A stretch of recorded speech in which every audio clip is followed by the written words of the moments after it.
Good afternoon. अगले video में हमने पेपर सॉल्यूशन देखा, पर उसके पहले वीडियो में हमारा चैप्टर 15 दार्ज्यू था, वो थोड़ा बाकी था, तो अब हम आगे उनको कंटिन्यू करेंगे। तो इस चैप्टर में हमने देखा कि मदन जगदीश बाबू के साथ किस तरह से घुल मिल गया था और अचानक जगदीश बाबू ने उसको जो कहा वो उनको अच्छा नहीं लगता। उनको दाजू दाजू बोलना अच्छा नहीं लगता था, इसलिए जगदीश बाबू ने उसको टोक दिया और कहते हैं कि दूसरों की प्रतिष्ठा का भी ख्याल रखा करो, इसलिए उनको अच्छा नहीं लगता और वो मन ही मन अपने आप को कोसता है और वो दुखी होता है और कोने में जाकर बैठकर रोने लगता है। अब आगे मदन फिर पूर्ववत हो जाता है। मदन पूर्ववत काम करने लगा। दूसरे दिन कैफे जाते हुए अचानक ही जगदीश बाबू की भेंट बचपन के सहपाठी हेमंत से हो गई। कैफे में पहुंचकर जगदीश बाबू ने इशारे से मदन को बुलाया, परंतु उन्हें लगा जैसे वह उनसे दूर दूर रहने का प्रयत्न कर रहा हो। दूसरी बार बुलाने पर ही मदन आया। आज उसके मुंह पर वह मुस्कान न थी और न ही उसने क्या लाओ दाजू कहा। स्वयं जगदीश बाबू को ही कहना पड़ा, 2 चाय 2 आमलेट, परंतु तब भी लाया दाजू कहने की उपेक्षा लाया साहब कहकर वह चल दिया, मानो दोनों अपरिचित हो।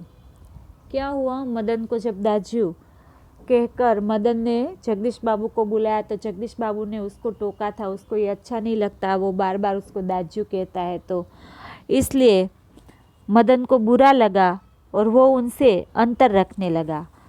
जब जगदीश बाबू एक दिन अचानक फिर काफ़े में आते हैं तो उनके साथ उनके एक दोस्त भी आते हैं, उनको लेकर वो आता है, तो मदन पहले की तरह जिस तरह से वो जगदीश बाबू कैफ़े में जाते और वो उनसे कहता कि बाबूजी आपके लिए क्या लाऊं, दाजू आपके लिए क्या लाऊं, आपको क्या चाहिए, ऐसा पूछता था।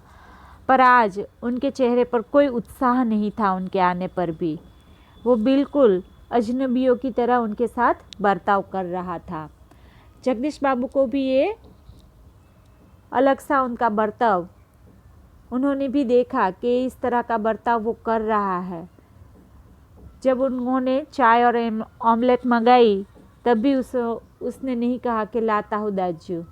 उनको यह उपेक्षा थी कि अभी वो ऐसा कहेगा, लाया दाजू, पर ऐसा कुछ वो नहीं बोलता क्योंकि वो उनसे नाराज़ है। और वो उनकी बजाय बोला,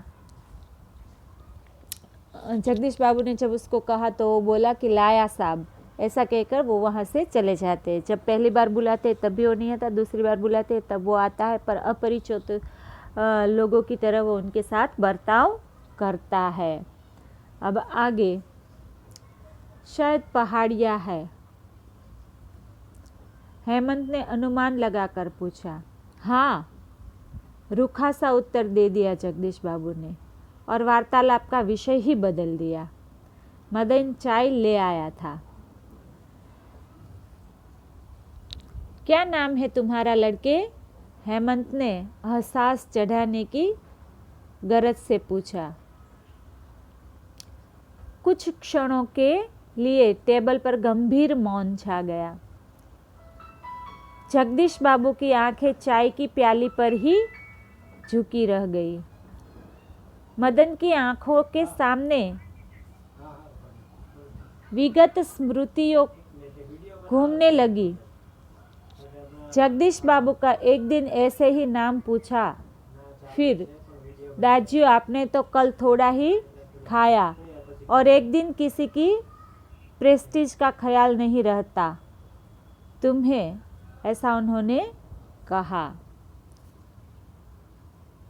क्या हुआ, जब हेमंत वहाँ आता है तो वो जगदीश बाबू के साथ वहाँ आता है फिर वहाँ मदन को देखकर वो कहते हैं कि ये शायद पहाड़ी है, पहाड़ की हमारी ओर से है, पहाड़ी है, ऐसा उसने कहा। तो जगदीश बाबू ने कोई अच्छा सा उत्तर नहीं दिया, ऐसे ही कह दिया रूखा सूखा कि हाँ। और फिर उन्होंने वार्तालाप का विषय ही बदल दिया, उनके बारे में वो बात ही नहीं करना चाहते। मदन चाय ले आया था। फिर उनके दोस्त ने पूछा, क्या नाम है तुम्हारा लड़के? तो हेमंत ने हंसास चढ़ाने की गरज से उनसे ये पूछा था, पर कुछ ही क्षणों में टेबल के ऊपर सब लोग ऐसे ही बैठे रहे, मौन छा गया, कोई कुछ नहीं बोल रहा था। जगदीश बाबू की आंखें भी चाय की ओर ही टिकी हुई थी, वो भी कुछ नहीं बोले थे। मदन की आंखों के सामने विगत स्मृतियाँ घूमने लगी। जगदीश बाबू का एक दिन ऐसे ही नाम पूछना, फिर दाजू आपने तो कल थोड़ा ही खाया, वगैरह वगैरह की जो बात उनके साथ होती थी जगदीश बाबू के साथ, वो सब उनको याद आने लगती है जब हेमंत उनसे ये सारे सवाल करता है तब।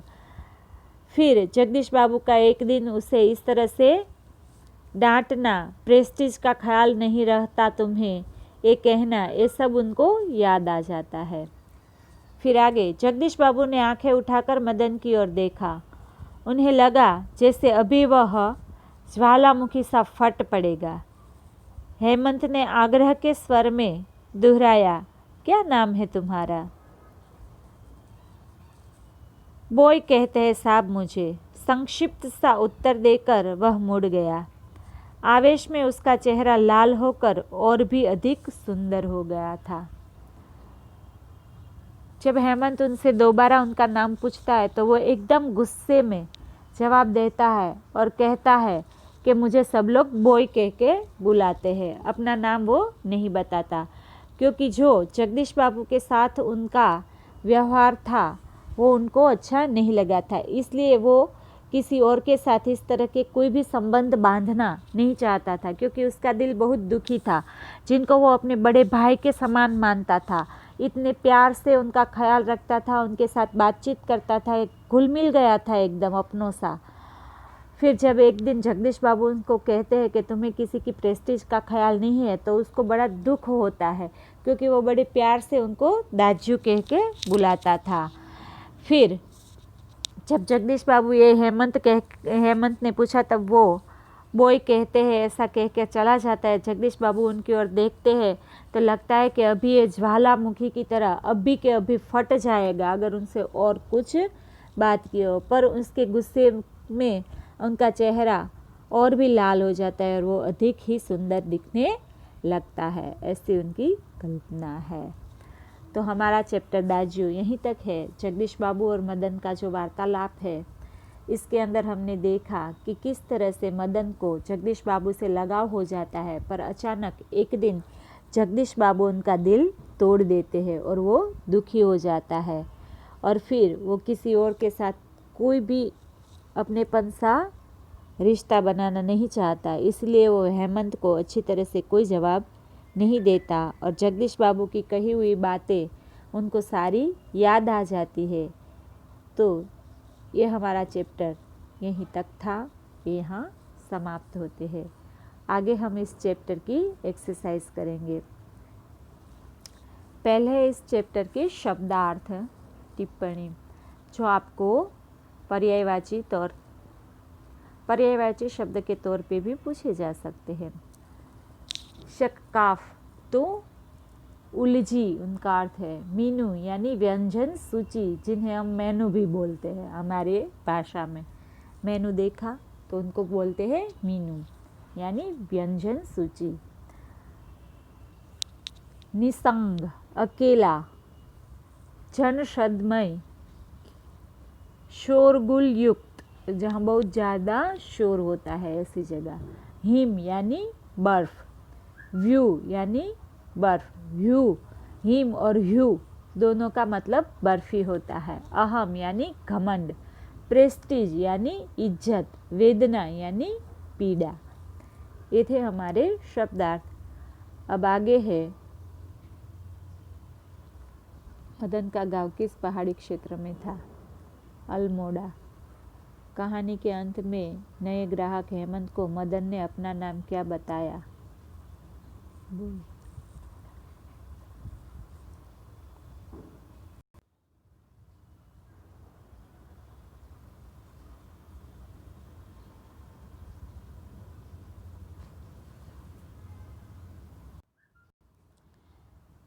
तो आगे क्वेश्चन नंबर 1 सही विकल्प चुनकर का उत्तर दीजिए। तो इनके अंदर है ये पहला विकल्प है मदन का गांव किस पहाड़ी क्षेत्र में था। तो उनके अलग अलग आंसर है अ मसूरी, ब शिमला, क दार्जिलिंग और ड अल्मोड़ा। यहाँ 2 बार क आ चुका है पर ये ड है लास्ट वाला। तो उनका सही आंसर भी है अल्मोड़ा। ये जो यहाँ दिया गया है क अल्मोड़ा। अब आगे है विकल्प नंबर 2 कहानी के अंत में नए ग्राहक हेमंत को मदन ने अपना नाम क्या बताया। अ मदन, ब पहाड़ों, क बॉय और ड बेयश। तो उनका सही आंसर है क बॉय। ये यहाँ बॉय है, यहाँ बाप लिख दिया है पर बॉय है, तो इनका आंसर है बॉय। अब आगे है क्वेश्चन नंबर 2 निम्नलिखित प्रश्नों के एक एक वाक्य में उत्तर दीजिए। तो इनके आंसर यहाँ है। ये पहले सही विकल्प है, यहाँ बॉय आता है सेकंड में। फिर ये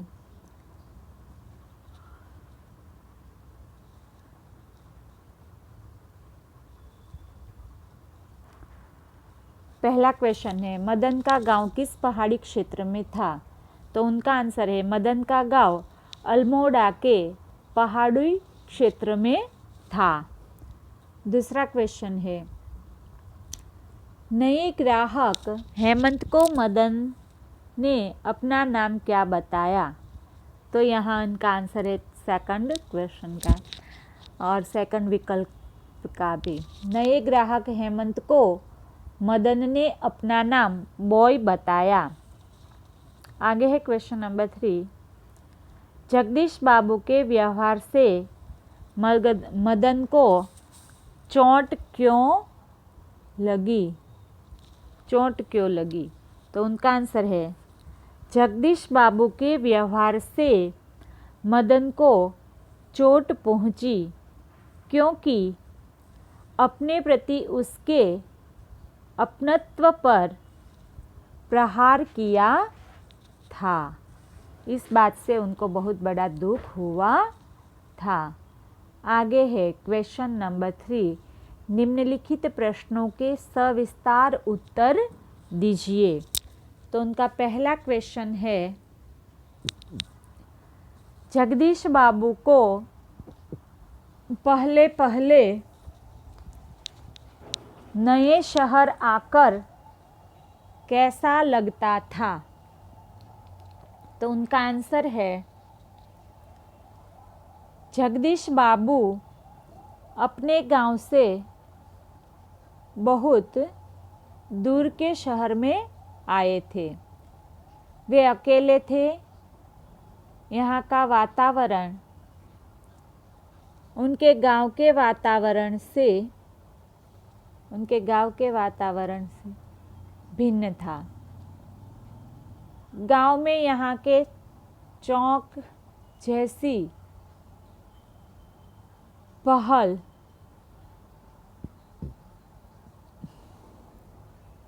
चहल पहल नहीं थी। यहाँ कैफे के जैसा शोरगुल नहीं था। उन्हें लगता था जैसे वे अपनेपन की सीमा से बहुत दूर आ गए हैं। इस तरह जगदीश बाबू को पहले नए शहर में आकर बहुत अकेलापन लगता था। आगे क्वेश्चन नंबर 2।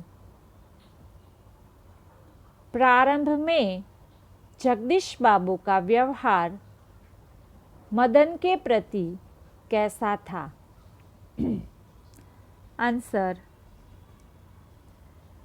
कैफे में मदन से परिचय होने पर जगदीश बाबू इस नए शहर में अपना अकेलापन भूल गए थे। 2-4 दिन में मदन उन्हें दाजू कहकर पुकारता। दाजू यानी बड़ा भाई। दाजू कहकर पुकारता और वे भी उससे स्नेह से पेश आते। उन दोनों में मौसम संबंधी बातें होती। मदन उनसे उनके कम खाने की शिकायत करता। मदन को वे अपने दाजू बड़ा भाई जैसे ही लगते थे। इस तरह प्रारंभ में जगदीश बाबू का मदन के प्रति व्यवहार बहुत स्नेहपूर्ण और अपनत्व से भरा भरा था।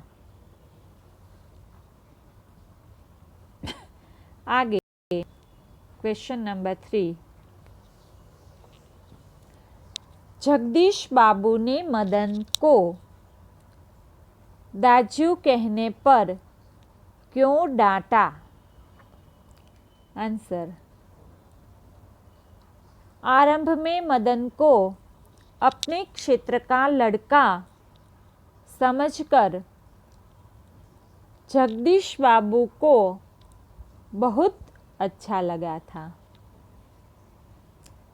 वह उन्हें दाजू बड़ा भाई कहकर संबोधित करता था। लेकिन आखिरकार मदन कैफे का एक बॉय था, जबकि जगदीश बाबू मध्यम वर्ग के एक प्रतिष्ठित व्यक्ति थे। मदन कैफे में सबके सामने उन्हें दाजू कहता था। यह जगदीश बाबू को पसंद नहीं आया। इससे उनकी प्रतिष्ठा को धक्का पहुंचता था। इसलिए उन्होंने दाजू कहने पर मदन को डांटा। ये था क्वेश्चन आंसर 3। अब आगे है क्वेश्चन नंबर 4। दाजू कहानी में बाल मन की संवेदना का मार्मिक चित्रण हुआ है। समझाइए। आंसर, दाजू कहानी का मुख्य पात्र मदन 9-10 वर्ष का बालक है, मजदूर है। कैफे में आए जगदीश बाबू से परिचय होने पर उसे बहुत खुशी हुई थी। वे उसके गांव के पड़ोसी गांव के थे, जहां बड़े भाई को दाजू कहते हैं। कोमल मन के मदन को ऐसा लगा था जैसे उसको उसका बड़ा भाई ही मिल गया हो। दोनों के संबंध में बड़ी निकटता आ गई थी। लेकिन एक दिन दाजू कहने पर जब जगदीश बाबू ने उसे डांटा तो उसके कोमल मन पर गहरी चोट लगी, जिसे वह बड़ा भाई मानता था। उसका बुरी तरह डांटना वह सहन न कर सका। मैनेजर से सिर दर्द का बहाना करके वह सीढ़ियों पर सिसकियाँ भर भर के रोया। इसके बाद जगदीश बाबू उसके दाजू नहीं रहे, वह उनके लिए सिर्फ बॉय रह गया। ये था हमारा चैप्टर 15 दाजू। इनकी एक्सरसाइज भी हमने आज यहाँ समाप्त कर दी। सारे क्वेश्चन आंसर समाप्त हो गए। आगे हम अगले वीडियो में नया चैप्टर स्टार्ट करेंगे और फिर हम नया चैप्टर शुरू करने वाले हैं। आज का हमारा वीडियो बच्चों यहीं तक रहेगा। Thank you student.